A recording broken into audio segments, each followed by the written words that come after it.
ये सब political party के साथ मिलकर अख्तर उल ईमान साहब और पूरी टीम ने जो किया, मैं उनका शुक्रगुजार हूँ। नरेंद्र मोदी जब पूर्णिया आते हैं तो हमें घुसपैठ कहते हैं। आप बतलाइए, जब भी जरूरत पड़ी हम बांग्लादेश नहीं गए, हम ईस्ट पाकिस्तान नहीं गए, हम इसी मिट्टी में पैदा हुए हैं और इसी मिट्टी में दफन हो गए। अख्तर उल ईमान साहब हमें ये हिदायत दिए थे, पूरे बिहार से टीम गई और आमिर शरीयत और पूरी टीम मुस्लिम पर्सनल लॉ के कहने पर हम गए। हम आपका शुक्रिया अदा करते हैं कि इसका कोर्ट कोई शरीयत कोर्ट नहीं है, याद रखिए, बार बार मीडिया बोलता है वक्फ बोर्ड शरीयत कोर्ट नहीं है, वक्फ बोर्ड संविधान के साथ एक बना हुआ एक कोर्ट है। और ये बोला ये एएमयू पूरे सीमांचल का है, पूरे बिहार का है, ये हम बिहार के लिए लड़ेंगे।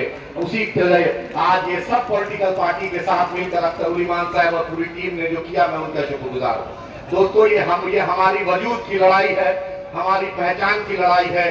और वक्फ बोर्ड जो है, बार बार मीडिया के लोगों, 20 किलोमीटर दूर बांग्लादेश है, बगल में नेपाल है। हिंदुस्तान को जब भी जरूरत पड़ी, सबसे ज्यादा किशनगंज और सीमांचल के लोग आजादी के वक्त से लेकर आज तक जब भी जरूरत पड़ी हम खड़े हुए।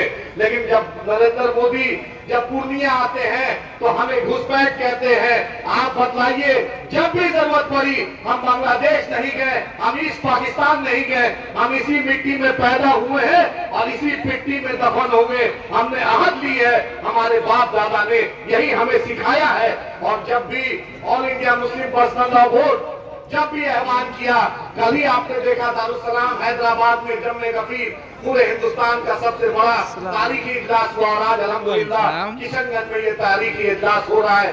सुप्रीम कोर्ट में भी हम लड़ रहे हैं, हमारे लीडर बैरिस्टर असदुद्दीन ओवैसी साहब लड़ रहे हैं। बिहार में भी हजरत यहाँ पर अमीर शरीयत है।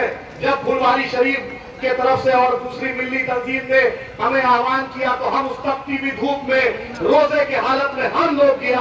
अख्तर उल ईमान साहब हमें ये हिदायत दिए थे, पूरे बिहार से टीम गई और आमिर शरीयत और पूरी टीम मुस्लिम पर्सनल लॉ के कहने पर हम गए। हम आपका शुक्रिया अदा करते हैं कि इस तपती भी धूप में आए, लेकिन ये लड़ाई की शुरुआत है। सुप्रीम कोर्ट ने जरूर हमारी तवज्जो दी है, जो हमारे मसाइल है। और वक्फ बोर्ड कोई शरीयत कोर्ट नहीं है, याद रखिए, बार बार मीडिया बोलता है वक्फ बोर्ड शरीयत कोर्ट नहीं है, वक्फ बोर्ड संविधान के साथ एक बना हुआ एक कोर्ट है और मीडिया उसको गलत इस्तेमाल करता है। ये लड़ाई को एक रहिए, मिलकर लड़िए और जो भी स्टेज पर आए दूसरे जिलों से हम उनका इस्तेमाल करते हैं और इस लड़ाई को हम मजबूती से लड़ेंगे।